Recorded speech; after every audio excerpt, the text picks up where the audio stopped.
नमस्कार, मी करिश्मा. एलव्ही न्यूजच्या बातमीपत्रामध्ये आपल्या सगळ्या दर्शकांचे अगदी मनापासून स्वागत. आपण पाहत आहात एलव्ही न्यूज. परिसरातील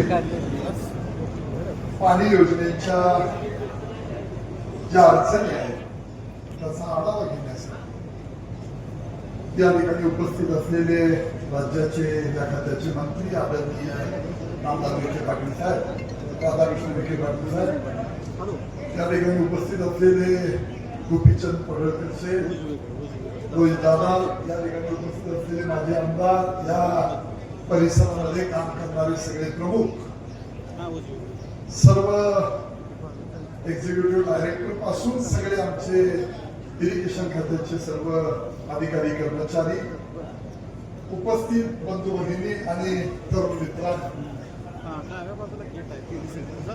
नामदार राधाकृष्ण विखे पाटील साहेबांनी या ठिकाणी दौरा आयोजित केला. त्या जिल्ह्याचा माजी खासदार म्हणून मी आपल्याला मनापासून या ठिकाणी आपलं स्वागत करतो. या स्कीमचा इतिहास मी सांगितला पाहिजे असं नाही.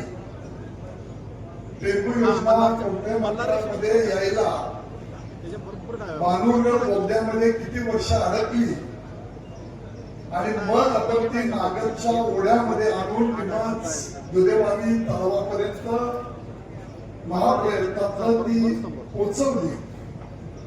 या योजनेला बळीराजा जलसंजीवनी योजनेमधून कृष्णा खोऱ्याचा एक उपाध्यक्ष, या जिल्ह्याचा खासदार म्हणून मला डायरेक्ट केंद्राकडून या ठिकाणी या महामंडळाला, कृष्णा खोरे महामंडळाला 1205 कोटी रुपये आणता आले आणि मानूरगडच्या बोगद्यानंतर या परिसरामध्ये हे पाणी आपल्याला निश्चितपणाने आणता आलं, याचा आनंद आम्हा सगळ्यांना आहे. या ठिकाणी या परिसरातले सगळे शेतकरी, जवळजवळ 29-30 गावामध्ये हे पाणी आपल्याला पोहोचवता आलं. महाराष्ट्रामध्ये बॅकलॉग आहे, अनुशेष आहे. त्याच्या पूर्वीच्या काळामध्ये विखे पाटील साहेब बॅकलॉग हा आपल्याला निश्चितपणानं खूप अडचणीचा ठरत होता. आणि हा बॅकलॉग अनुशेष आपल्याला खूप अडचणीचा ठरत होता. त्यामुळे या जिल्ह्यामधली मातब्बर माणसं राज्य मंत्रिमंडळामध्ये काम करत असताना अनुशेषामुळे या ठिकाणी आपल्याला पैसे आणता आले नाही, तरी योजना पूर्णत्वाला नेता आली नाही. 1 रुपया ते 16 पैसे पश्चिम महाराष्ट्राला कृष्णा खोऱ्याला या ठिकाणी मिळत होते. थोडस आम्ही गडकरी साहेबांच्याकडे एक हात आलं आणि आपल्याला बळीराजा जलसंजीवनी मधून हे पैसे आपल्याला आणता आले आणि ते पैसे डायरेक्ट अनुशेष न लागता 1205 कोटी रुपये या योजनेला देता आले. त्यामुळे आपल्याला बऱ्यापैकी कामं करता आली, याचा आनंद आम्हा सगळ्यांना आहे. साहेब, राजकारण, समाजकारण निश्चितपणे सगळे करतात, पण जरी जसं म्हणतात मूर्तिकार मूर्ती घडवतो आणि एकदा बसवली की ती गुरुवांच्या ताब्यामध्ये जाते, तसं निर्माण करत असताना आम्हाला खूप मनस्वी आनंद झाला.